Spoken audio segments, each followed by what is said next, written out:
चलिए बच्चों, तो हम लोग अभी तक क्या क्या पढ़ चुके हैं? हम लोग अभी तक पढ़ चुके हैं क्वाड्रेटिक इक्वेशन और क्वाड्रेटिक इक्वेशन को सॉल्व करने का तरीका पढ़ चुके हैं, जिसमें हम लोग फैक्टराइजेशन मेथड को सॉल्व कर चुके हैं और उसके बाद हम लोग कंप्लीटिंग द स्क्वायर मेथड भी जान चुके हैं और हम लोग क्वाड्रेटिक फार्मूला को भी जान चुके हैं जो कि श्रीधराचार्य ने दिया था। अब हम जो हमारा टॉपिक है, नेक्स्ट टॉपिक है, वो हमारा टॉपिक है नेचर ऑफ द रूट्स, यानी रूट्स के बारे में हमको जानना है कि रूट्स क्या होता है और उसके बाद नेचर ऑफ द रूट्स जानना है। नेचर ऑफ द रूट जानने के लिए हम लोग क्या करेंगे? श्रीधराचार्य फार्मूला को ही अप्लाई करेंगे और रूट जानने पर उसका रियल होता है कि इमेजिनरी होता है वो सब हम लोग चेक करने वाले हैं। तो चलिए हम लोग अब आगे बढ़ते हैं हमारे नेक्स्ट टॉपिक की तरफ। तो ये जो हमारा टॉपिक है नेचर ऑफ द रूट्स, आपको हेडिंग क्लियर दिख रहा होगा। हमारे पास क्या है? नेचर ऑफ द रूट्स हम लोग पहले लिख चुके हैं। डिस्क्रिमिनेंट यहाँ पे क्या है बच्चों? D is greater than zero. D is greater than zero कहने का मतलब क्या हो गया हमारा? ये पॉजिटिव हो गया। D is greater than zero यानी कि हमारा क्या डिस्क्रिमिनेंट पॉजिटिव हो गया।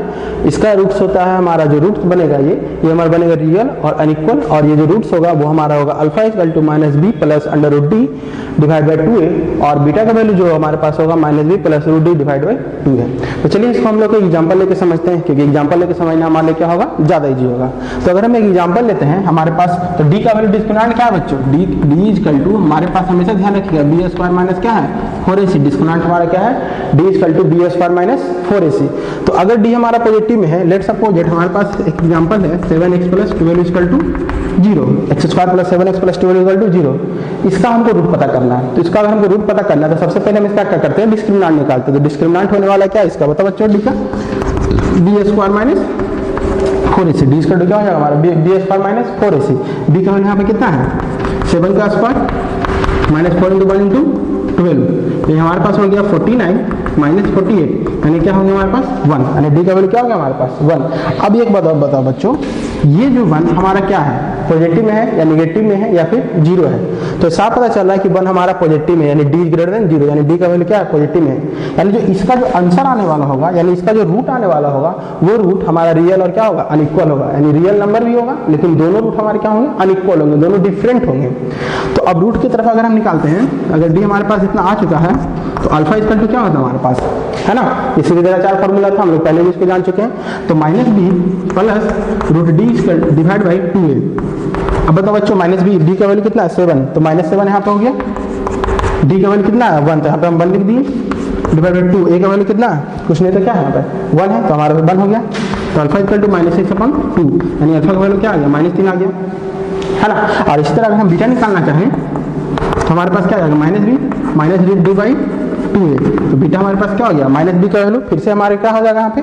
माइनस 7 माइनस 1 डिवाइड बाई 2, यानी बीटा का वैल्यू माइनस 8 बाई 2, यानी बीटा का वैल्यू हो गया क्या? माइनस 4। बीटा का वैल्यू क्या हो गया हमारे पास? माइनस 4। यानी कि यहाँ से हम ये देखें कि अगर डी का वैल्यू पॉजिटिव में रहेगा तो अल्फा और बीटा जो रूट निकलेगा वो हमेशा रियल नंबर रहेगा, और साथ ही साथ अल्फा बीटा दोनों का वैल्यू जो चेंज रहेगा वो दोनों का भी सेम नहीं रहेगा। तो ये हमारा हो गया डी अगर पॉजिटिव में रहा तो, यानी डिस्क्रिमिनेंट पॉजिटिव में रहा तो रूट्स जो हमारा होगा वो रियल और अनइक्वल होगा, और वो इस फॉर्मूला पे आएगा। अल्फा का value minus B plus root D by 2a और बीटा का वैल्यू माइनस बी, सॉरी यहाँ पे माइनस होगा बच्चों, यहाँ पे क्या होगा? माइनस, बाई मिस्टेक से वो लिखा हुआ है minus B minus root D by 2a। यहाँ तक क्लियर है? अब हम लोग आते हैं अपने नेक्स्ट टॉपिक की तरफ। नेक्स्ट टॉपिक हमारा क्या है? D is greater than zero, यानी किसके बराबर? ये 0 के बराबर है। अगर डी अगर 0 के बराबर होगा तब उसका रूट्स क्या होगा? तो यहाँ पे लिखा हुआ है रियल एंड इक्वल। फिर भी हम लोग को मानेंगे नहीं, हम लोग तो वेरीफाई करके चेक करेंगे कि हमारा सही है या नहीं सही है। तो उसके लिए हमको क्या करना पड़ेगा? एक एग्जाम्पल लेना पड़ेगा। तो बच्चों हम इसको इरेज करते हैं, इसको इरेज करते हैं और एक एग्जाम्पल लेते हैं जिसमें डी इक्वल टू 0 आए। फिर उसको हम चेक करेंगे कि अल्फा बीटा सेम आ रहा है कि नहीं आ रहा सेम। तो चलिए एग्जाम्पल में हम ले लिए एक्स स्क्वायर, क्लीन से नहीं बेटा क्या, जो क्लीन से इरेज कर देते हैं। चलिए ठीक है। हाँ, X square plus 6x plus 9 equal to 0, एक हमारे पास एक क्वेश्चन आ गया। इसका सबसे पहले हम डी निकालते हैं, उसके बाद ही कुछ बात करेंगे हम। तो जब डी हमारा है ये बी स्क्वायर माइनस 4ac, तो डी का वैल्यू क्या हो गया? डी का वैल्यू कितना बच्चों? 6। तो 6 का whole square minus 4 into 1 into 9, यानी डी का बच्चों हो गया 36 माइनस 36। डी वैल्यू क्या आ गया? 0 आ गया है। डी वैल्यू क्या आ गया? 0। इसका मतलब अगर डी का वैल्यू 0 आया है तो हमारे पास अल्फा की वैल्यू और बीटा का वैल्यू क्या आना चाहिए? सेम आना चाहिए। तो चलिए हम लोग अल्फा बीटा निकालते हैं। तो by quadratic equation, quadratic formula क्या था? अल्फा का वैल्यू था minus B plus root D by 2a। अब एक बात बताइए बच्चों, डी का वैल्यू अगर 0 है तो यहाँ पे अगर हम अंडर रूट मेंशन करें या नहीं मेंशन करें कोई फर्क नहीं पड़ता है। तो कोई फर्क जब नहीं पड़ता है तो इसको हम क्या लिख सकते हैं, direct minus B by two है। इधर क्लियर? अच्छा, अगर बीटा का हम लिखना चाहें तो minus B minus root D by two ही होगा। फिर से अगेन सेम लॉजिक, डी का वैल्यू कितना है, 0 के बराबर है। तो डी का वैल्यू डी इक्वल टू 0, तो डी यहाँ पे हो चाहे नहीं हो क्या कोई फर्क हमारा नहीं पड़ेगा, इसलिए यहाँ से डी को हम क्या करते हैं, एलिमिनेट करते हैं। एलिमिनेट करेंगे तो हमारे पास डी का वैल्यू क्या आएगा, यहाँ से डी कैंसिल आउट हो गया। तो अगर हम ध्यान से देखें तो अल्फा की value minus B by two ही है और बीटा का वैल्यू भी क्या है हमारे पास, माइनस बी बाई टू ही है। तो क्या ये दोनों वैल्यू इक्वल है, आसानी से, तो आराम से इक्वल है। तो ऐसे पता चलेगा, तो इसलिए यहाँ पे क्या लगा दिए, इक्वल टू टर्म लगा दिए। तो यही चीज हमारे पास है यहाँ पे, देखो alpha and beta, alpha equal to beta, beta equal to minus B by two है। यानी कि अगर डी इक्वल टू 0 आएगा तो उसको हम लोग डायरेक्ट आंसर निकाल सकते हैं। डायरेक्ट आंसर हमारा क्या होगा, alpha value minus B by two है, हमको इतना निकालने का जरूरत नहीं है, माइनस बी बाई टू है। टू क्या होगा, -6, एक वैल्यू क्या है 2, और ये भी तो हमारा वही हो जाएगा अल्फा बीटा, यहाँ पर बीटा भी लिख दो, बीटा अल्फा दोनों के बाद बराबर है। तो हमारे पास क्या हो जाएगा यहाँ पे -3, क्या आ जाएगा -3। तो बच्चे लोग कहेंगे सर हमको डिलीट नहीं हो रहा है, आप इसको फैक्टराइजेशन मेथड से सॉल्व करके देख लीजिए। आप इसको फैक्टराइजेशन मेथड सॉल्व करके देखिएगा, अल्फा का वैल्यू -3 आएगा और बीटा का वैल्यू -3 आएगा। तो आई होप कि आपका डी पॉजिटिव में रहेगा, तो आपका रूट्स क्या होगा और उसके नेचर क्या होगा रूट्स का, और रूट क्या होगा ये क्लियर है। अगर डी 0 होगा तो उसका नेचर क्या होगा ये क्लियर है, और उसके रूट्स क्या होंगे, alpha equal to beta equal to minus B by two है। अब हम लोग आते हैं हमारे थर्ड टॉपिक की तरफ, जो कि हमारा क्या है, डी निगेटिव में है।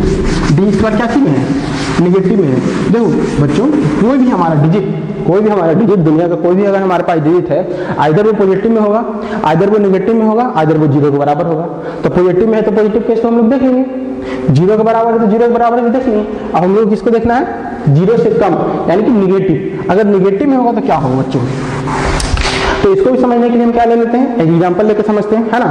तो हमारे पास एक एग्जाम्पल है x² x + 1 = 0, ऐसा मैं एग्जाम्पल लिए। चलिए हम इसका डी निकालते हैं, डी इक्वल टू क्या है, b² - 4ac, डी का वैल्यू 1 - 4 × b, ये हो गया आपको -3, डी का क्या है -3। तो अल्फा क्या होता है, अल्फा हमारे पास होता है -b + √d/2a, -b + √d/2a, minus B, तो यहाँ पे क्या हो गया -1 हो गया, √d, तो रूट हमारा क्या हो गया -3 हो गया, 2a, तो 2a हमारा हो गया। अब प्रॉब्लम कहाँ आया बच्चों, ये देखो प्रॉब्लम आया कि ये प्रॉब्लम क्रिएट करा, क्यों, क्योंकि ये रियल नंबर है ही नहीं। हम लोग जो अभी तक पढ़ रहे हैं, क्लास 8 में पढ़े, क्लास 9 में पढ़े, क्लास 10 में पढ़े, सारा रियल नंबर के बारे में पढ़े, लेकिन यहाँ पे √-3 रियल नंबर है ही नहीं। ये √-3 इसलिए रियल नंबर नहीं है कि दुनिया में कोई भी ऐसा नंबर नहीं है जिसका अगर हम स्क्वायर करें तो -3 आ जाए। क्योंकि अंडर रूट का मतलब क्या होता है बच्चों, अंडर रूट का मतलब होता है, मान लीजिए हम यहाँ पे लिखे √4 लिखे, तो √4 का आंसर क्या आने वाला है, यानी कि √4 की जगह पे कोई एक ऐसा डिजिट होगा जिसका स्क्वायर करने पे 4 आ रहा हो, जिसको स्क्वायर करने पे क्या आ रहा हो, 4 आ रहा हो, यानी इसका +2 का भी स्क्वायर करेंगे तो ये आएगा, और -2 का भी स्क्वायर करेंगे तो ये आएगा। और अब बताइए आप कि -3, कोई भी एक ऐसा नंबर बताइए जिसको आप स्क्वायर करने पे -3 प्राप्त कर सकते हैं।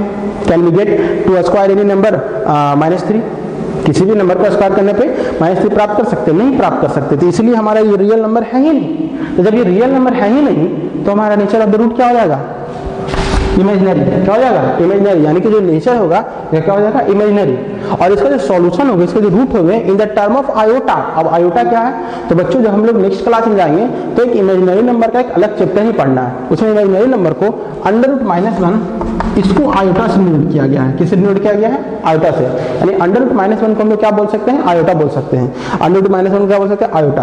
तो अब हम इसको क्या करते हैं, इसको आयोटा के टर्म में कंप्लीट करते हैं, इसको क्या करते हैं, आयोटा के टर्म में ब्रेक डाउन करते हैं। तो बताइए बच्चों, इसको हम -1 प्लस क्या इस तरह से लिख सकते हैं, -√3 को इस तरह से ब्रेक डाउन कर सकते हैं। तो इसको हम इस तरह से ब्रेक डाउन कर सकते हैं, तो हमारे पास अब क्या आ गया, हमारे पास आ गया -1 प्लस इसका तो वैल्यू हो गया आयोटा, तो हमारे पास क्या हो गया √3 आयोटा डिवाइड बाई 2।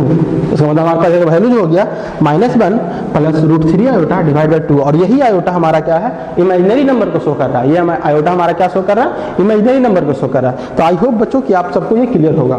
तो अगर आपको रियल नंबर में भी क्वेश्चन दे, अगर आपको कोई इक्वेशन इस तरह से d = 0 का भी रहे तो भी आप सॉल्व कर सकते हैं। अगर आपके पास इक्वेशन d = 0 का नहीं भी हो सॉरी डी अगर पॉजिटिव है तो भी आप सॉल्व कर सकते हैं, डी का वैल्यू अगर 0 है तो भी आप सॉल्व कर सकते हैं अच्छे से, और अगर डी का वैल्यू नेगेटिव में है तो भी आपको हटाने की जरूरत नहीं है, आप उसको सॉल्व कर सकते हैं, आप उसको सॉल्व कर सकते हैं। लेकिन बशर्ते जो हमारा आंसर आने वाला है वो हमारा आंसर क्या चीज में आ जाएगा, आयोटा के टर्म में आएगा। किस टर्म में आएगा बच्चों, आयोटा के टर्म में आएगा। अगर एक 2 एग्जाम्पल और करना चाहो इस टर्म को, देखिए एग्जाम्पल और कर लेते हैं हम लोग। चलिए एक एग्जाम्पल और कर ही लेते हैं हम लोग, एक एग्जाम्पल यहाँ पे हम लोग कर ही लेते हैं, उसका हम लोग सारा आंसर निकालेंगे कि कितना आ रहा है क्या नहीं आ रहा है। चलिए तो अगर कोई क्वेश्चन इस तरह से हमारा दिया हुआ है,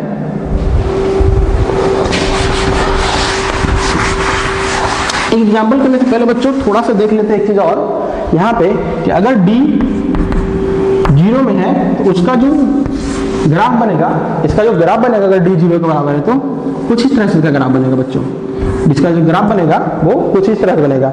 अगर d 0 से बड़ा है तो उसका जो ग्राफ बनेगा कुछ इस तरह से कटेगा, यानी कि 2 पॉइंट पे इसको क्या करेगा, कट करेगा, हमेशा 2 पॉइंट पे कट करेगा, या फिर इसको ऐसे भी कर सकते हैं, कहीं पे भी 2 पॉइंट पे कट करेगा। लेकिन अगर d निगेटिव में है तो इसका जो ग्राफ बनने वाला है बच्चों, तुम ध्यान रखिएगा, इसका जो ग्राफ बनने वाला है वो एक सेक्शन को कट ही नहीं करेगा। नेगेटिव d एक सेक्शन को कट ही नहीं करेगा, यह ध्यान रखिए इसमें। अगर निगेटिव में है ये, अगर निगेटिव में है तो इसका जो ग्राफ जब भी बनेगा तो वो एक सेक्शन को कट नहीं करेगा, चाहे जैसे पार हो जाए, लेकिन एक सेक्शन कट नहीं करेगा, क्योंकि ये रियल नंबर है ही नहीं, इसका कोई रियल सॉल्यूशन है ही नहीं।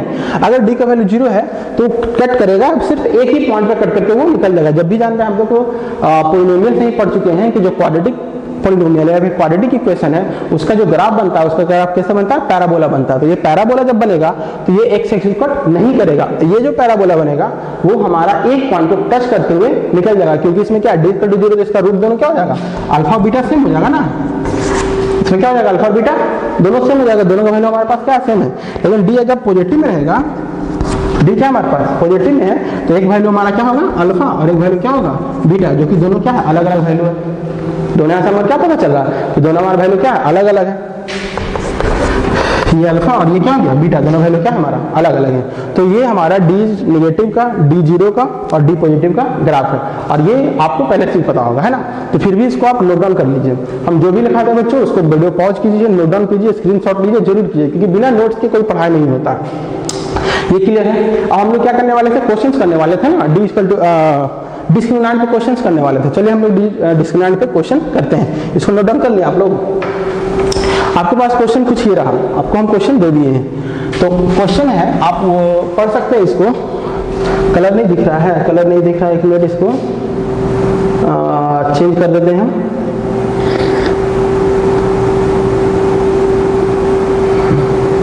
अब ठीक है, चलिए। तो determine the nature of roots of the following quadratic equation if they are real then find the roots also. अच्छा, यहाँ पे क्या कह रहा है, नेचर ऑफ द रूट पता करने के लिए कह रहा है बच्चों कि नेचर कैसा है, वो पॉजिटिव में है या फिर क्या है, वो नेगेटिव में है ना। ये पॉजिटिव रूट्स जो क्या है, डी उसका पॉजिटिव में है या नेगेटिव में, वो पता करना है, और साथ ही साथ नेचर पता करना है कि वो रियल है या इमेजिनरी है, और इक्वल है या अनइक्वल है, सारा चीज हमको पता करना है। तो सारा चीज कैसे पता करेंगे बच्चों, जब हमारे पास डिस्क्रिमिनेंट का वैल्यू होगा, जब हमारे पास डी का वैल्यू होगा। तो सबसे पहले यहाँ पे हम क्या निकालने वाले हैं, सबसे पहले हम लोग यहाँ पे डी का वैल्यू निकालने वाले हैं। अगर हमसे डी का वैल्यू निकल गया तो हम सारा कुछ बता सकते हैं कि नेचर उसका किस प्रकार होगा। तो चलिए डी का वैल्यू क्या होगा, अब देखिए सब यहाँ पे ध्यान से, क्लियर है। पहला क्वेश्चन को अगर हम लेते हैं, अगर हमारे पास फर्स्ट क्वेश्चन है क्या है, 2x² + x - -1 0, है ना। इसका हमको नेचर पता करना है, इसको क्या पता करना है, नेचर पता करना है। सबसे पहले हम क्या निकालेंगे बच्चों, डी। तो डी क्या होता है हमारे पास, डिस्क्रिमिनेंट क्या होता है, b² - 4ac, डी का वैल्यू क्या होता है, b² - 4ac, b का वैल्यू कितना है, 1 का स्क्वायर -4 2 -1, है ना, क्योंकि c का वैल्यू तो -1 है, c का वैल्यू क्या है, -1। तो आपके पास हो गया 1 -8, ये तो 9 आ गया। अब बताओ बच्चों, डी पॉजिटिव में कि नेगेटिव में, डी पॉजिटिव में नेगेटिव में, डी पॉजिटिव में है। और अगर डी पॉजिटिव में है तो इसका रूट क्या होगा, real and unequal, real and unequal. तो क्या हमको रूट निकालने की जरूरत है कि आप रूट निकाल लीजिएगा। ये आपका हो गया पहला रूट और ये आपका हो गया दूसरा रूट। यहाँ पर वैल्यू पुट कीजिए, रूट को फाइंड आउट कर लीजिए। क्या सही है यहाँ पे, आगे बढ़े, है ना। अच्छा अनइक्वल किस में आएगा, देखते हैं इमेजिनरी किस में आएगा, ये फाइंड आउट हो जाएगा बच्चों, इसको अरेंज करें, है ना। ऐसा करो क्वेश्चन नंबर 2, क्वेश्चन नंबर 3 तो हम बताए हैं ना, क्वेश्चन नंबर 2 आप खुद से बनाओ, क्वेश्चन नंबर 2 आप खुद से बनाओ, क्वेश्चन नंबर 2 बनाओ जल्दी से, वीडियो पॉज करो, जल्दी से क्वेश्चन नंबर 2 बनाओ। कितना है बच्चों, अच्छा D0 आ रहा है, D0 आ रहा है जी, तो तब तो आप लोग सीख ही गए तब तो, है नहीं जी, कि हाथ था क्वेश्चन।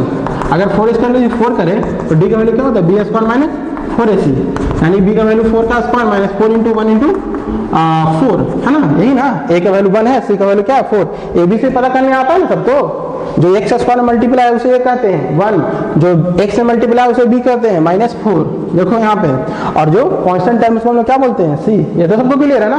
तो हमारे पास अब क्या हो गया 16 माइनस 16 यानी क्या आ गया 0, यानी कि alpha equal to beta equal to -b/2a, क्या किसी को दिक्कत, तुरंत आप सॉल्व कर सकते हैं, -b/2a का वैल्यू पुट कीजिए, आप लोग उसको वैल्यू फाइंड आउट कर लीजिए। ये वाला एग्जाम्पल तो अभी हम बताएं बच्चों, ये तो हमारे इमेजिनरी टर्म में आ जाएगा, है ना, ये तो सॉल्व हो ही गया।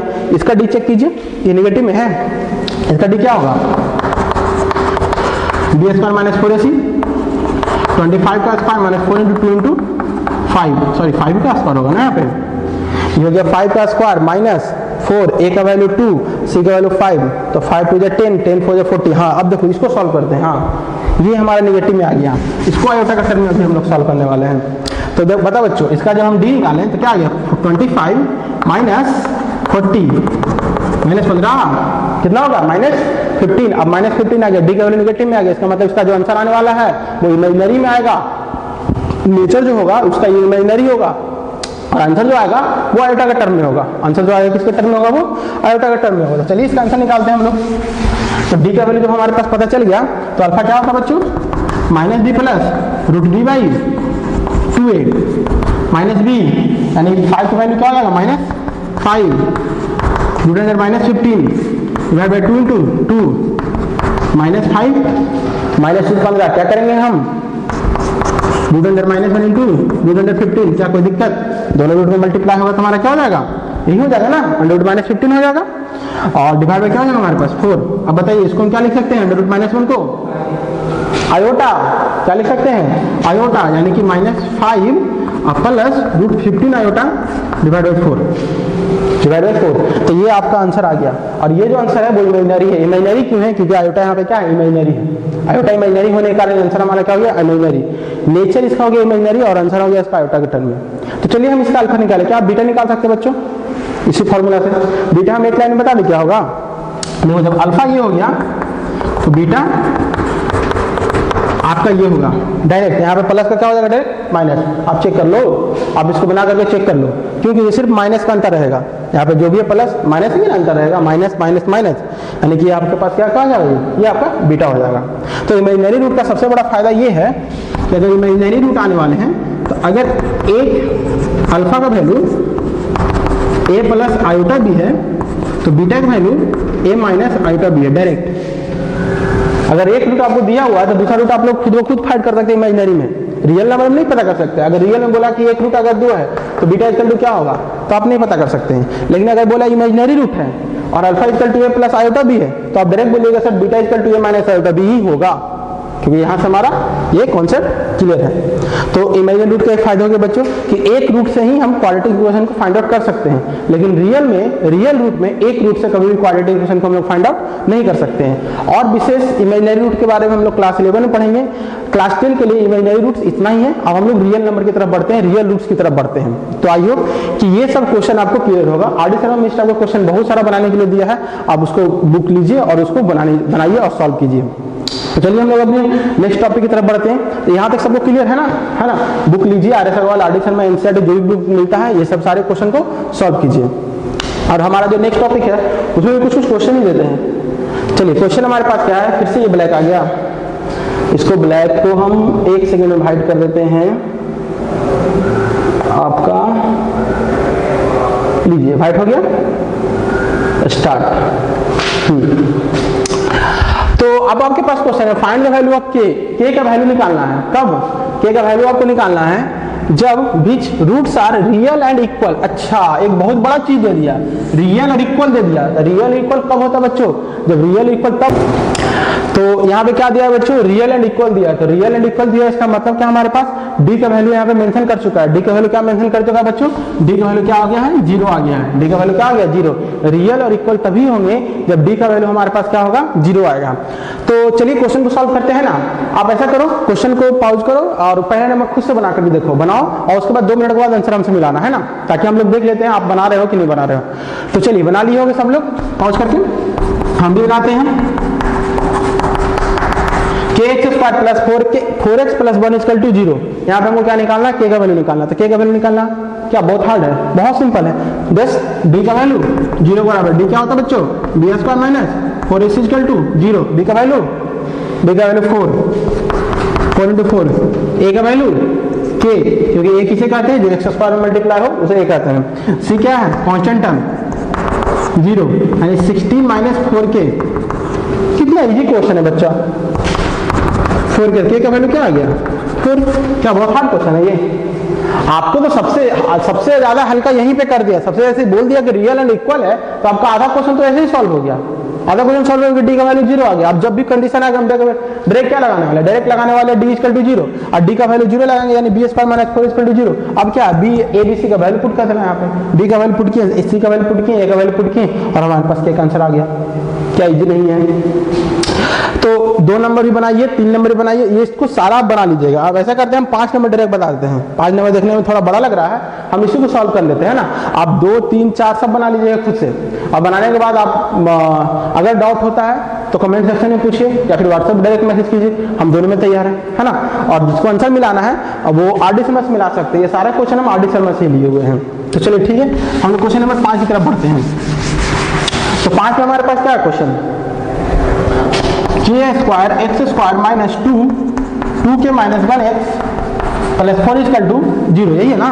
k square x square minus 2 into 2 के minus 1 x plus 1 equal to 0। तो यहाँ पे हम ऐसा करते हैं ना, डायरेक्ट इसको ABC आइडेंटिफाई कर लेते हैं, ज़्यादा अच्छा रहेगा। यहाँ पे हम ABC आइडेंटिफाई कर लेते हैं। 5 में a का वैल्यू हो गया k स्क्वायर, है ना। b का वैल्यू हो गया, आप लोग बोलिए b का वैल्यू क्या हो जाएगा? -2 के माइनस 1, और जो c का वैल्यू हो जाएगा वो क्या आ जाएगा हमारे पास? 4। c का वैल्यू क्या आ जाएगा हमारे पास? 4। ये रहा, ठीक है। अब हमारे पास क्या है? d equal to 0। तो d इक्वल टू 0 तो डायरेक्ट लगाते हैं हम लोग। b का वैल्यू क्या है? -2 के माइनस 1 होल स्क्वायर। इसको ऊपर लिख देते हैं थोड़ा सा, d स्क्वायर माइनस 4 ऐसी फॉर्मूला भी लिख देते हैं, ज़्यादा अच्छा है। a का वैल्यू कितना है? k square. c का वैल्यू कितना है? 4 इक्वल टू 0। क्या इसमें किसी को दिक्कत है? 50% क्वेश्चन आपका यहाँ सॉल्व है, 25% क्वेश्चन आपका यहाँ सॉल्व है। अब 25% क्वेश्चन में जो आपको कैलकुलेशन सिर्फ करना है, मात्र सिर्फ आपको कैलकुलेशन करना है। सॉल्व कैसे हुआ? a का वैल्यू k स्क्वायर, b का वैल्यू -2 इंटू 2 के माइनस 1, c का वैल्यू क्या आ गया? 4। हमारे पास फॉर्मूला होता है d equal to 0, d equal to 0 यानी कि b square minus 4 equal to 0। b का वैल्यू क्या पुट किया? -2 इंटू 2 इंटू k प्लस 1 का होल स्क्वायर, -4, a का वैल्यू k स्क्वायर और c का वैल्यू 4। अब हम क्या करेंगे? -2 का स्क्वायर 4, इसका स्क्वायर क्या हो जाएगा? 4k square plus 1 minus 4k, और इसका क्या हो जाएगा? 16k square equal to 0। इधर क्लियर? एक काम करते हैं, 4 यहाँ से कॉमन लेके इधर भेज देते हैं। तो अगर 4 इधर से कॉमन ले लेते हैं तो हमारे पास क्या बचेगा? चलो मल्टीप्लाई कर लेते हैं। 4 4 जा 16k स्क्वायर प्लस 4 माइनस 4 4 जा 16k minus 16k square equal to 0।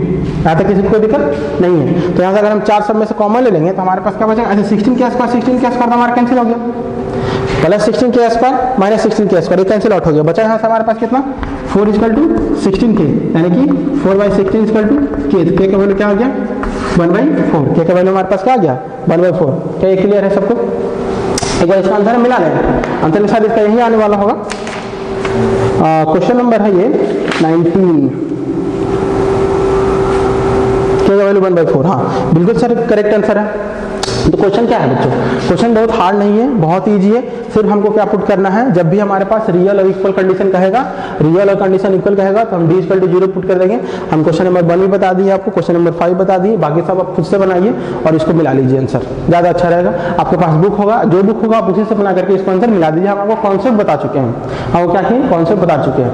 अब एक दो क्वेश्चन थोड़ा सा डिफरेंट टाइप का हम लोग करते हैं, जो कि हमारा इसी के बेस्ड है, नेचर ऑफ द रूट्स पे ही बेस है, लेकिन थोड़ा सा डिफरेंट टाइप पे है, उसको हम लोग कोशिश करते हैं बनाने के लिए।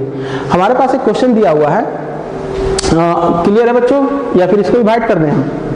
आई थिंक ये क्लियर ही होगा सबको, फिर भी हम इसको डिवाइड कर ही देते हैं, ज़्यादा अच्छा रहेगा आपके लिए। सारे को डिवाइड कर ही देना चाहिए था। चलिए ठीक है। अब आपके पास एक छोटा सा और बहुत अच्छा सा क्वेश्चन है, if the equation of 1 + m² x² + 2mcx + c² - a² = 0 has equal root. चलिए जी, यहाँ पे भी आपका 50% सॉल्व। इक्वल रूट करने का मतलब d=0। इक्वल रूट तभी होगा जब डिस्क्रिमिनेंट हमारे पास क्या हो, 0 हो। Then prove that c² = a², minus होगा यहाँ पे, इक्वल कहाँ से हो जाएगा, यहाँ पे माइनस होगा, देख लेते हैं बुक में है यहाँ पे a² प्लस है, यहाँ पे सॉरी a² इंटू 1 + m² है। एक काम कीजिए, इसको खुद से सॉल्व कीजिए, फिर मेरे से मिला लीजिएगा, ज़्यादा अच्छा रहेगा। तब तक प्रैक्टिस नहीं कीजिए, खुद से नहीं पता चलेगा। बना रहे हो? तो आई होप कि वीडियो पॉज करके आप इसको बना लिए होंगे। अब चलिए हम लोग आंसर मिलाते हैं, है ना, कि आपका आंसर सही है या नहीं सही है। और जो बच्चे वीडियो पॉज करके नहीं बनाते हैं वो अपने आप को ज़्यादा समझदार नहीं समझें, क्योंकि मैथमेटिक्स प्रैक्टिस का चीज़ है। अब अगर प्रैक्टिस नहीं कीजिएगा, खुद से नहीं बनाइएगा, तो आपको समझ में तो आ जाएगा, लेकिन अगले बार भी बहुत प्रॉब्लम होने वाला है। मैथमेटिक्स 40% अंडरस्टैंड है और 60% आपको प्रैक्टिस है। प्रैक्टिस करना ही पड़ेगा आपको। अगर आप प्रैक्टिस नहीं कर रहे हैं तो आप खुद को बेवकूफ़ बना रहे हैं, हमको नहीं बेवकूफ़ बना रहे हैं आप, है ना।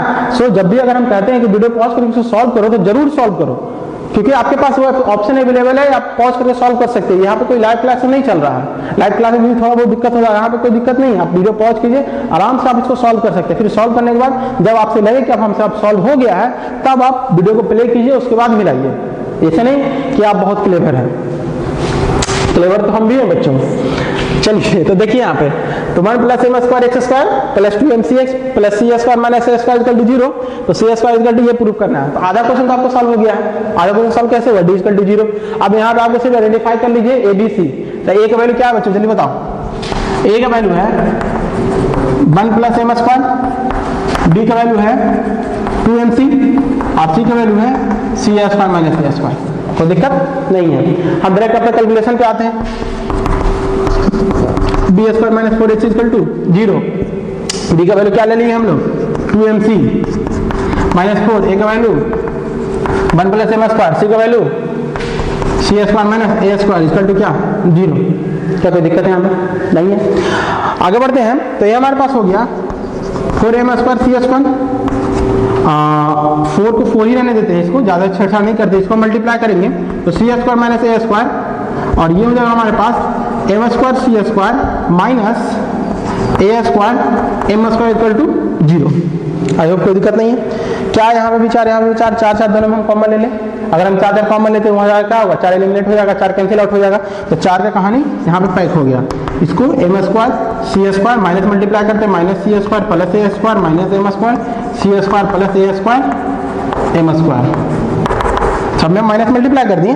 देखो 4 यहाँ पे हम कॉमन ले लेंगे, अब माइनस क्या किए हम, सब में मल्टीप्लाई कर दिए। अब ये 4 मल्टीप्लाई हम इधर आगे तो डिवाइड होगा, तो कहानी क्या हो गया, क्लियर हो गया। तो हमारे पास क्या आ गया यहाँ पे, mc² का कहानी खत्म। बचा क्या, बचा हमारे पास -c² + a² + a² m² = 0। Prove करना है, c² को इधर रखना है, तो इसको इधर भेजते हैं हम। ये हमारे पास आ गया a² + a², देखो यहाँ पे a² + a² m² = c²। क्या लगता है आपको क्या आंसर आ गया, यही आंसर लाना था क्या, यही आंसर लाना था, a² × 1 + m² = c², है ना। तो काफी इजी क्वेश्चन है बच्चों, आपको सिर्फ समझने की जरूरत है। आप इसको एक बार अंडरस्टैंड कर लेते हैं तो इसको बनाना, क्वाड्रेटिक बनाना कोई बहुत हार्ड क्वेश्चन नहीं रह जाता, बहुत इजी हो जाता है, आप इसको आसानी से सॉल्व कर सकते हैं।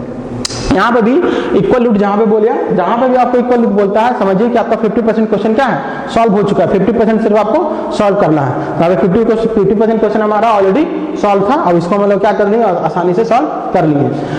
तो जिसको नहीं समझ में आया उसको वीडियो पॉज करके एक बार रिप्ले करके देख लीजिए, है ना, ज़्यादा इजी रहेगा। एक क्वेश्चन और स्टार्ट कर दें हम, एक क्वेश्चन, उसको आप खुद बनाइए, उसको हम नहीं बनाने वाले हैं, उसको आप खुद बनाइए, और उसको अगर हम बनाएंगे भी तो बहुत जल्दी बना देंगे। चलिए बनाइए इसको जल्दी से, पॉज कीजिए, इसको जल्दी से बनाइए, इसको आप देखते हैं बनता है कि नहीं आपसे। बहुत इजी क्वेश्चन है, ये भी क्वेश्चन बहुत इजी ही है।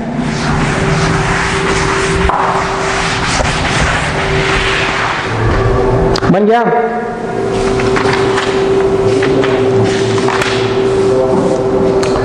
Okay, the roots of the equation is 0 equal. बच्चों 50% क्वेश्चन सॉल्व कैसे? रूट्स क्या बोल दिया? इक्वल। जब रूट्स इक्वल बोल दिया तो डी का वैल्यू 0। अब डी का वैल्यू अब 0 हो गया तो 50% क्वेश्चन तो वहीं पे सॉल्व हो गया। तो हमको क्या करना है? सिर्फ एबीसी का वैल्यू पुट करना है, और एबीसी का वैल्यू पुट करना है, या तो ये आएगा a इक्वल टू 0 आएगा, और या तो क्या आएगा AQ plus BQ plus CQ equal to 3ABC, AQ plus BQ plus CQ equal to 3ABC। चलिए हम लोग आगे बढ़ते हैं। तो हमारा प्रोसीजर क्या होगा? अगर d इक्वल टू 0 है, b square minus 4ac equal to 0, a का वैल्यू हम नोट कर लेते हैं, a का value c square minus ab, और b का वैल्यू क्या होगा? Minus 2a square bc, c का value b square minus ac। abc का तो वैल्यू आइडेंटिफाई हो जाएगा आराम से, कि abc की वैल्यू आइडेंटिफाई करने में कोई दिक्कत नहीं। आगे बढ़ते हैं। b का वैल्यू क्या है? Minus 2a square bc x तो नहीं होगा ना, ये हो गया b स्क्वायर माइनस 4, a का value c square minus ab, 4 हो गया, a हो गया, c का value b square minus ac equal to 0। अब आपको इसको सिंपल सॉल्व करना है, हम ही करें, ठीक है, मिलाओ तो। माइनस 4 का स्क्वायर 4, इसका क्या होगा? a पे power 4 plus b square c square minus 2 a square bc, ठीक है। माइनस 4 का 4 रहने देंगे, क्योंकि 4 4 हो जाएगा, हमारा क्या हो जाएगा? एलिमिनेट हो जाएगा, 4 का कहानी कैंसिल आउट हो जाएगा। मल्टीप्लाई करते हैं, c square b square ac cube, इसको multiply cube ab cube, minus minus plus हो गया, a square bc equal to 0। 4 को यहाँ से कॉमन निकाल के वहाँ सुहा कर दिया, यानी खत्म हो गया 4 का यहाँ पे कोई अस्तित्व नहीं बचा। माइनस मल्टीप्लाई कर देते हैं यहाँ पे हम, तो माइनस मल्टीप्लाई करेंगे, a पे power 4 plus b square c square minus 2a square bc minus c square b square minus minus plus ac Q plus ab Q, और ये हमारा क्या हो गया? Minus a square bc equal to 0। इधर के लिए क्या? b square c square b square c square cancel out, centre cancel out हो गया। अच्छा, minus 2a square bc minus a square bc, है ना, minus 2a square bc minus a square bc का माइनस 3a स्क्वायर bc हो जाएगा। तो चलिए इसको नोट डाउन कीजिए, एक a पे पावर 4, और पहले इसको पहले लिख देते हैं ab क्यू ac क्यू, और plus a square bc equal to 0, और minus 3, sorry minus 3 a square bc equal to 0। a common लेते हैं तो क्या आ जाएगा हमारे पास? A cube plus B cube plus C cube minus 3abc equal to 0। अब बताइए बच्चों, दो क्वांटिटी प्रोडक्ट में है, दो क्वांटिटी प्रोडक्ट में है, 0 कब आएगा? या तो पहला टर्म 0 हो, ऐसे लिख लो, या तो पहला टर्म 0 हो, या तो क्या हो? दूसरा टर्म 0 हो। दूसरा टर्म 0 होगा तो A cube plus B cube plus C cube minus 3abc equal to 0।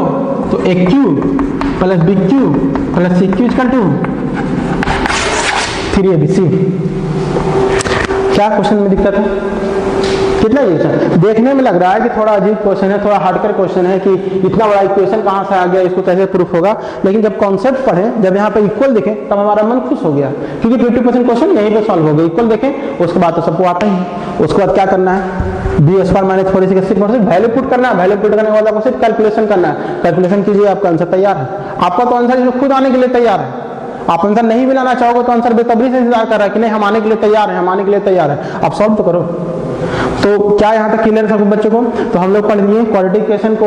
Quadratic equation क्या है? फैक्टराइजेशन मेथड सॉल्व कर लिए, completing the method square solve कर लिए, क्वाड्रेटिक फार्मूला सॉल्व कर लिए, उसके बाद nature of the root solve कर लिए, नेचर ऑफ रूट्स के बाद उसमें विशेष ढेर सारा टाइप का क्वेश्चन भी हम लोग बना लिए, है ना। अब इसके बाद जो हमारा टॉपिक आता है बच्चों, वो आता है हमारा वर्ड प्रॉब्लम। अब हम लोग को वर्ड प्रॉब्लम पढ़ना है, क्योंकि basically quadratic equation word problem को ही सॉल्व करने के लिए बनाया गया है। और वर्ड प्रॉब्लम कहीं ना कहीं हमें रियल लाइफ से कनेक्ट करता है। वर्ड प्रॉब्लम कहीं ना कहीं हमें क्या करता है? रियल चलिए बच्चों, तो हम लोग काफ़ी क्वेश्चन कर चुके हैं, क्वाड्रेटिक इक्वेशन को सॉल्व करने का बहुत सारा तरीका देख चुके हैं। अब जो क्वाड्रेटिक इक्वेशन का मेन पार्ट है, मेन टर्मिनोलॉजी, अब हम लोग उसको करने वाले हैं, यानी कि उसको वर्ड प्रॉब्लम को हम लोग पढ़ेंगे और उसको हम लोग क्या करेंगे, सॉल्व करेंगे। और वर्ड प्रॉब्लम ही कहीं ना कहीं क्वाड्रेटिक इक्वेशन का मेन एप्लीकेशन हो जाता है, क्योंकि क्वाड्रेटिक इक्वेशन को वर्ड प्रॉब्लम रियल लाइफ से कनेक्ट करता है। तो चलिए इसी के साथ हम लोग पहला क्वेश्चन अपना स्टार्ट करते हैं। तो हमारे पास पहला क्वेश्चन कुछ ये है, find two number whose sum is 27 and product is 182। चलिए एक क्वेश्चन आपका दिया हुआ है। अब इस सब क्वेश्चन को सॉल्व कैसे करना है एकदम ध्यान देखिए। आपके पास अगर क्वाड्रेटिक इक्वेशन को सॉल्व करने आता है तब आपके लिए वर्ड प्रॉब्लम कोई भी क्वेश्चन हार्ड नहीं है, सिर्फ और सिर्फ आपको इक्वेशन बनाने का देर है। अगर आपसे इक्वेशन बन जाता है तो सारा क्वेश्चन इजी है। सारा क्वेश्चन क्या है, इजी है।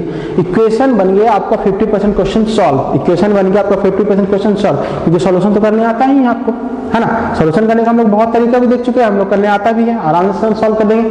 तो हमको क्या करना है, सिर्फ इसका इक्वेशन बनाना है। जो भी एक्सप्रेशन दिया हुआ है, ये स्टेटमेंट दिया हुआ है, इस स्टेटमेंट को हम लोग मैथमेटिकल एक्सप्रेशन में कन्वर्ट करना है।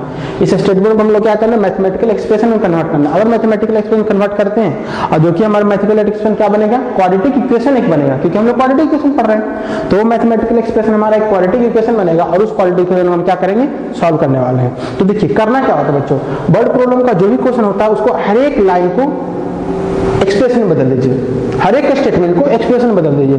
तो क्या है, फाइंड टू नंबर, यहाँ पे हमको 2 नंबर पता करना है। तो 2 नंबर पता करना, सबसे पहले क्या मान लेंगे, let the first number is equal to x। तो सेकंड नंबर क्या हो जाएगा, 1 मिनट रुको यहाँ पे। सेकेंड नंबर क्या होगा, यहाँ पे देखिए, देखो हम लोग को यहाँ पे बाई नहीं लेना, हम लोग क्वाड्रेटिक इक्वेशन को सॉल्व कर रहे हैं, तो एक ही टर्म पे लेके चलिए। सेकंड नंबर हमको बाई लेने की आवश्यकता नहीं है। हम यहाँ पे देखिए, find 2 number whose sum is 27, दोनों का सम 27 है। तो एक नंबर हमारा x होगा, तो दूसरा नंबर हमारा क्या हो जाएगा, 27 माइनस x। कैसे, आप इन दोनों को सम करके देखिए, 27 आ रहा है कि नहीं आ रहा है, 27 आ रहा है ना। यानी कि आपके पास क्या है, अगर 2 नंबर का सम आपका दिया हो तो एक नंबर x, एक नंबर 27 माइनस x। एकदम ध्यान रखिए। कोई कहेगा सर कैसे, तो हम 2 नंबर को सम करेंगे, हमारे पास 27 आ जाएगा। और इसी के साथ अगर डिफरेंस दिया हो रहेगा, लेट सपोज कहेगा कि 2 नंबर का डिफरेंस दिया हुआ है, 2 नंबर का डिफरेंस दिया हुआ है 28, 2 नंबर का डिफरेंस दिया हुआ 28, तो आपके पास नंबर क्या हो जाएगा, एक x हो जाएगा, तो एक 20x प्लस 8 हो जाएगा। क्योंकि आप जैसे ही इन दोनों का डिफरेंस करेंगे तो आपके पास 28 आ जाएगा। तो ये चलिए आपको कॉमन चीज है। तो आपके पास क्वेश्चन था फर्स्ट नंबर x, तो दूसरा नंबर आपके पास क्या होगा, 27 माइनस x। ये नॉर्मल क्वेश्चन है। एंड प्रोडक्ट इज 182, इसका प्रोडक्ट दिया हुआ है। प्रोडक्ट यानी according to question x into 27 minus x equal to 182। यानी आप यहाँ तक अगर आप पहुँच गए, आपका 75% क्वेश्चन सॉल्व है। आप 75% क्वेश्चन सॉल्व है, क्या आप 25% सॉल्व नहीं कर सकते?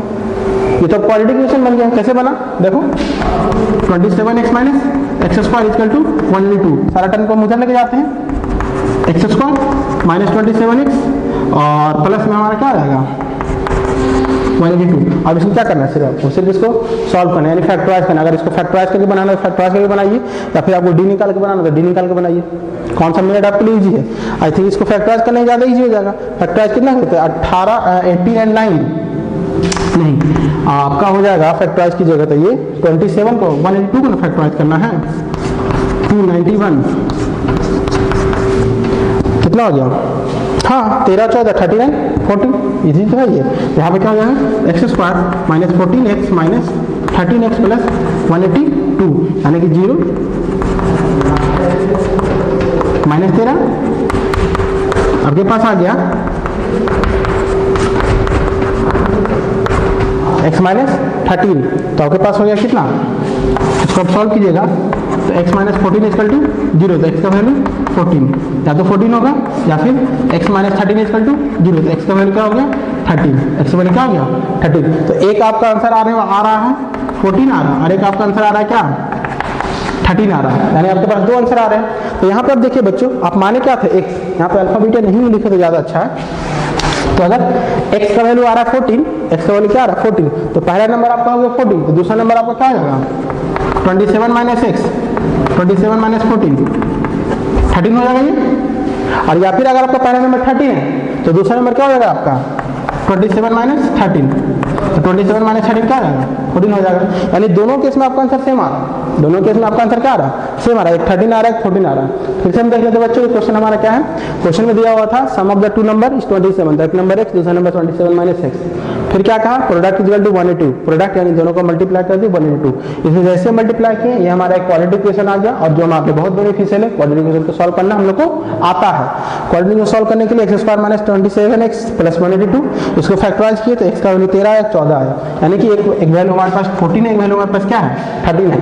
यदि इफ x इक्वल टू 14 यानी first number is 14 then second number is 27 minus x 13। if x is equal to 13 then second number is 27 minus 13 यानी 14। या फिर आप बोल सकते हैं the numbers are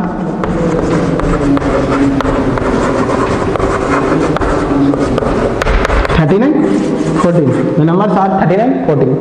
और इसमें क्वाड्रेटिक में सबसे अच्छा और सबसे बेस्ट चीज क्या है इसमें, वो हम देख लेते हैं कि इसमें हमको आंसर मैच करने का जरूरत नहीं, हम लोग आंसर खुद ब खुद चेक कर सकते हैं। दोनों को सम करके देखिए, क्या दोनों को सम करने पे 27 आ रहा है, 13 प्लस 14 27 एकदम सही है। दोनों को प्रोडक्ट करके देखिए, क्या दोनों को प्रोडक्ट करने पे 182 आ रहा है। इसका मतलब ये आपका 110% आंसर सही है। आपको आंसर चेक करने का जरूरत यहाँ पे नहीं है, क्योंकि आंसर आप यहाँ से आप वेरीफाई कर सकते हैं।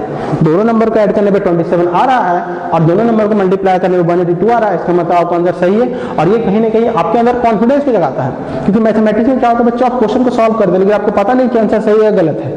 एक मन में थोड़ा सा डर बना हुआ रहता है, क्या पता मेरा आंसर गलत है या क्या पता मेरा आंसर सही है, वो चेक होने के बाद पता चलता है। लेकिन जब आपको ये क्वेश्चन मिल जाएगा तो आपके लिए समझिए कि बहुत अच्छी बात है। आप क्वेश्चन को सॉल्व करिए, सॉल्व करने के बाद उसको मिला लीजिए, आपके अंदर एक कॉन्फिडेंस आ जाएगा, चलो मेरा आंसर अब सही आने वाला है, हमको कोई दिक्कत नहीं है। तो ये आपका क्वाड्रेटिक इक्वेशन के वर्ड प्रॉब्लम का फायदा हो गया। तो चलिए हम लोग नेक्स्ट क्वेश्चन की तरफ बढ़ते हैं। नेक्स्ट क्वेश्चन हमारा ये है, एक क्वेश्चन है the altitude of a right angle triangle is 7 centimetre less than its base. अच्छा, एल्टीट्यूड 7 सेंटीमीटर कम है। If the hypotenuse is 13 centimetre find the other two side. इसका अदर टू साइड हमको क्या करना है, फाइंड आउट करना है। तो हम बच्चों 2 मिनट का आपको हम टाइम देते हैं, 2 मिनट नहीं आपको हम 3 मिनट का टाइम देते हैं। आप 3 मिनट इसको बनाओ, वीडियो पॉज करके इसको बनाने की कोशिश करो, बनाओ, ट्राई करो। ट्राई जरूर करना चाहिए बच्चों, ऐसा नहीं कि पहला बार में बन ही जाएगा, बन जाए तो बहुत अच्छी बात है। अगर पहला बार नहीं बनता तो हमें हमेशा ट्राई करते रहना चाहिए, क्योंकि ट्राई से ही हम लोग को सक्सेस मिलेगा। इसको आप तब तक ट्राई कीजिए तो हम 2 मिनट का पॉज लेकर के आप इसको फिर मिलाइएगा, है ना। आप लोग इसको ट्राई कीजिए। आई होप सब लोग अपना बना चुके होंगे, है ना। तो बना चुके होंगे तो चलिए मिलाते हैं यहाँ पे हम लोग the altitude of a right angle triangle. एक काम करें, अब थोड़ा अच्छा लग रहा है, हम एक ट्रायंगल ही बना लिए। क्या क्या फोकस करना है हमको, यहाँ पे फोकस क्या करना है, एल्टीट्यूड मतलब हाइट हो गया। चलिए ये हमारा हो गया height. Is a right angle triangle is 7 centimetre less than its base. अच्छा, ये जो हाइट है ना वो बेस से 7 सेंटीमीटर कम है, तो जितना बेस का वैल्यू होने वाला है उससे 7 सेंटीमीटर कम किसका होने वाला, हाइट का वैल्यू होने वाला है। तो हम क्या करते हैं, बेस को सपोज कर लेते हैं, और बेस को सपोज करेंगे तो हमारे पास हाइट आ जाएगा। तो लेट हमारा क्या आएगा, let the base is equal to x centimetre. तो हमारे पास क्या आ गया, ये x सेंटीमीटर। अब ये बेस x सेंटीमीटर आ गया तो हाइट क्या हो गया, हाइट हो गया आपका 7 centimetre less than its base, 7 centimetre कम हो गया, है ना जी। If the hypotenuse is 13 centimetre, hypotenuse put कर दो 13 सेंटीमीटर, हाइपोटेनस कितना आ गया 13 centimetre. Find the other two side. अब हमें अदर टू साइड निकालना है, यानी एल्टीट्यूड भी फाइंड आउट करना है और बेस भी फाइंड आउट करना है। हमारे पास हाइपोटेनस दिया हुआ है और बेस भी फाइंड आउट करना है, और क्या फाइंड आउट करना है, एल्टीट्यूड भी फाइंड आउट करना है। तो हमारे लिए एक बहुत अच्छे मैथमेटिशियन एक चीज छोड़ गए हैं, पाइथागोरस थ्योरम। अगर कोई भी राइट एंगल ट्रायंगल है तो उसमें बेस का स्क्वायर प्लस परपेंडिकुलर का स्क्वायर इक्वल टू किसके स्क्वायर के बराबर होता है, हाइपोटेनस का स्क्वायर के बराबर होता है। और ये बहुत अच्छी बात, एक बात और है कि हम क्लास 10 में ही पाइथागोरस थ्योरम को प्रूव पढ़ेंगे। एक ट्रायंगल नाम का चैप्टर है, आप लोगों को पता ही होगा, उस ट्रायंगल में पाइथागोरस थ्योरम हम लोग क्या करने वाले हैं, पढ़ने वाले हैं। तो चलिए हम लोग डायरेक्ट यहाँ पे हम लोग थ्योरम अप्लाई करते हैं। अगर कोई भी राइट एंगल ट्रायंगल है, in triangle ABC by Pythagoras theorem,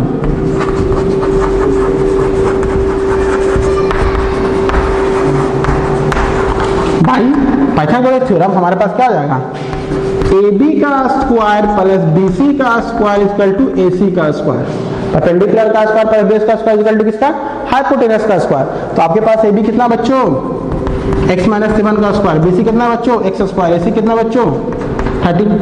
क्या ये क्वाड्रेटिक इक्वेशन बनने वाला है? देखते हैं क्या हो गया, x square plus 49 minus 14x plus x square equal to 169, 2x square minus 14x, ये इसको इधर से इधर हम ले आए और उसको सब्ट्रैक्ट कर दिए, 169 माइनस 49 यहाँ पे माइनस यहाँ पे 0, बैटरी डाउन होने वाला बच्चों, कब बंद हो जाएगा कोई पता नहीं है। जितना सॉल्व हो सकता है उतना सॉल्व कर लेते हैं। 2x स्क्वायर माइनस 14x, ये हमारे पास सॉल्व हो जाके आ जाए कितना 120 इक्वल टू 0। ठीक है, अगर हम यहाँ से 2 कॉमन निकालते हैं तो हमारे पास बचेगा x square minus 7x minus 60 equal to 0, है ना। अगर हम यहाँ से 2 सब में देखो बच्चों, सब में हम 2 कॉमन निकालनी है, तो एक्स स्क्वायर माइनस 7 माइनस 60 बचा, और 2 कहाँ चला गया, इसको अगर लिखना चाहो तो एक लाइन लिख ही दो, x square minus 7x minus 60 equal to 0, 2 इधर अगर मल्टीप्लाई हो कहानी खत्म हो गया। क्या इसके बाद बताने की जरूरत है हमें? इसके बाद बताने की आवश्यकता है? इसके बाद तो आप खुद बना सकते हो। तो चलो जल्दी से इसका आंसर मिला लो, फैक्टराइज करो, क्या आ जाएगा 12x प्लस 5x, फैक्टराइज करने के लिए सबको आता है, x माइनस 12 5, x माइनस 12 0, आपके पास आ गया। अब यहाँ से x minus 12 equal to 0, x plus 5 equal to 0, तो x इक्वल टू यहाँ से हो गया माइनस 5 और x इक्वल टू यहाँ से क्या हो गया 12। अब एक बात बच्चों, क्या साइड कभी भी नेगेटिव में होगा?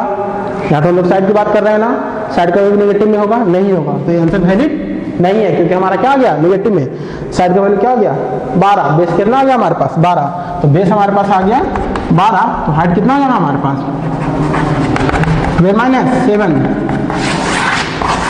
हाइट हमारे पास आ जाएगा 12 माइनस 7 5, और बेस हमारे पास क्या आ जाएगा 12। कोई कहेगा सर बिलीव नहीं है, क्या करेंगे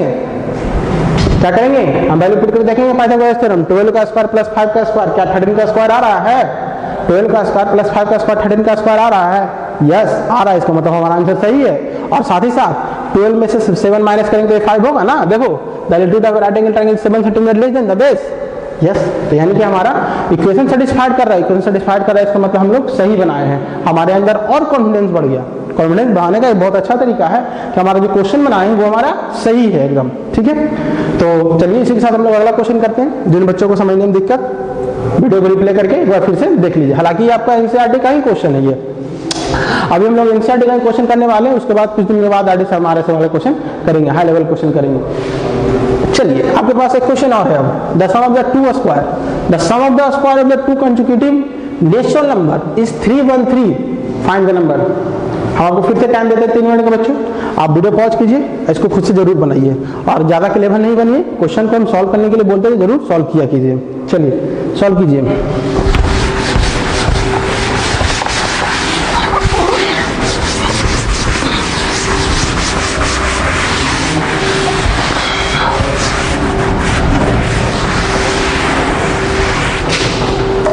चलिए सही बच्चों सॉल्व हो गया। अब हम लोग मिला लेते हैं कि आपका आंसर सही है या गलत है। हालांकि आंसर तो आप भी मिला सकते हैं, है ना, क्योंकि जो भी अब आंसर आया है वो इक्वेशन में पुट करके देखिए, अगर सेटिस्फाइड हो रहा है यानी आपका आंसर आ गया, है ना, तो मेरे ज्यादा मिलाने की कोई ज्यादा जरूरत नहीं है। फिर भी हम इसको बनाते हैं the sum of the two square. अच्छा, यहाँ पे कंजुगेटिव नेचुरल नंबर है बच्चों, इस टर्म को थोड़ा सा हम लोग को समझना पड़ेगा। नेचुरल नंबर किसे कहते हैं? नेचुरल नंबर जो हमारा काउंटिंग नंबर उसी को तो नेचुरल नंबर बोलते हैं। जैसे 5 6 7 8 1 से स्टार्ट हो गया ना, 1 2 3 4 5 6 7 8 9 10 सब हमारा क्या आ गया नेचुरल नंबर का रिलेटेड आ गया। कंसेक्यूटिव कहने का मतलब होता है लगातार, जैसे 5 के बाद 6, 5 का कंसेक्यूटिव 6, 7 का कंसेक्यूटिव 8। जैसे अगर हम बोले 5 का कंसेक्यूटिव 5 प्लस 1, 6 का कंसेक्यूटिव 6 प्लस 1 7, 10 का कंसेक्यूटिव 10 प्लस 1 11। कंसेक्यूटिव का मतलब होता है रेगुलर, मतलब लगातार। इसी तरह से x अगर लेते हैं तो x का कंसेक्यूटिव x प्लस 1, अगर 5 है तो 5 का कंसेक्यूटिव 5 प्लस 1, 6 है तो 6 का कंसेक्यूटिव 6 प्लस 1, अगर 10 है तो 10 का कंसेक्यूटिव 10 प्लस 1, अगर x है तो x का कंसेक्यूटिव x प्लस 1। तो हमारे पास अगर लेते हैं, अच्छा क्वेश्चन इरेज हो गया। चलिए क्वेश्चन तो पता है ना, 3 1 3 आ रहा ना, दो कंसेक्यूटिव नेचुरल नंबर का अगर स्क्वायर कर रहे हैं तो हमारा क्या आ रहा है 3 आ रहा है। तो लेट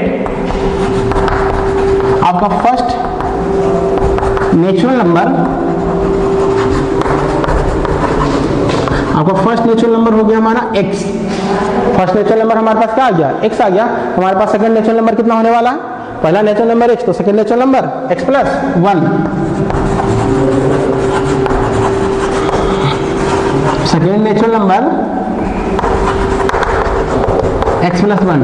अब क्वेश्चन क्या था? क्वेश्चन ये था कि दोनों नंबर का अगर स्क्वायर करके ऐड करते हैं तो 313 आता है। दोनों नंबर को अगर हम स्क्वायर करके ऐड करते हैं तो क्या आता है? 313। तो इसको अकॉर्डिंग टू क्वेश्चन लिखूं, according to question x square plus x plus 1 का whole square equal to 313। X square plus x plus 1 का होल स्क्वायर इक्वल टू 313। क्या सॉल्व करने हो जाएगा आप लोग से? आपको नहीं लगता बहुत इजी क्वेश्चन है ना? आपको तो क्वाड्रेटिक चीजें सॉल्व करने आता ही, क्या इसको आप नहीं सॉल्व कर सकते हैं? इसको इधर लाएंगे, 2 को कॉमन निकाल लेते हैं। अब इसको बच्चों थोड़ा सा फैक्टराइज करना पड़ेगा। 256 होगा? नहीं, 256 नहीं होगा, 156 होगा।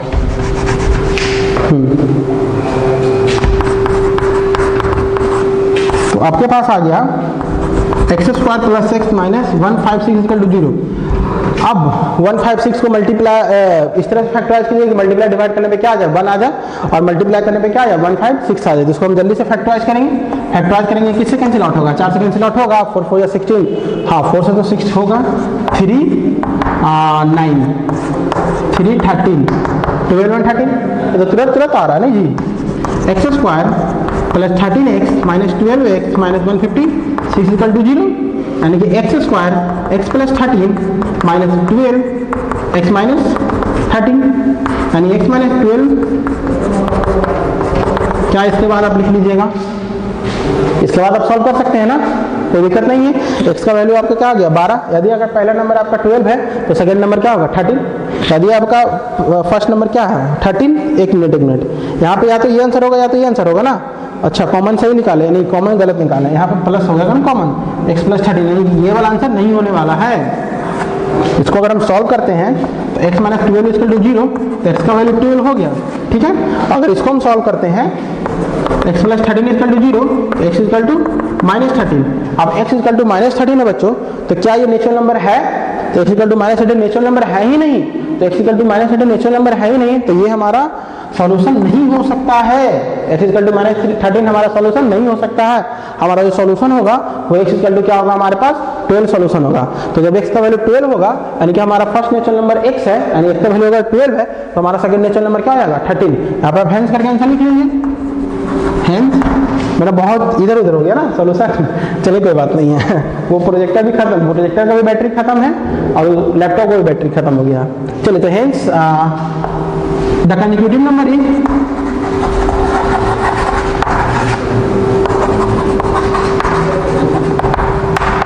कंसेक्यूटिव नंबर इज आपका हो गया 12 and 13। हाँ, क्लियर है बच्चों?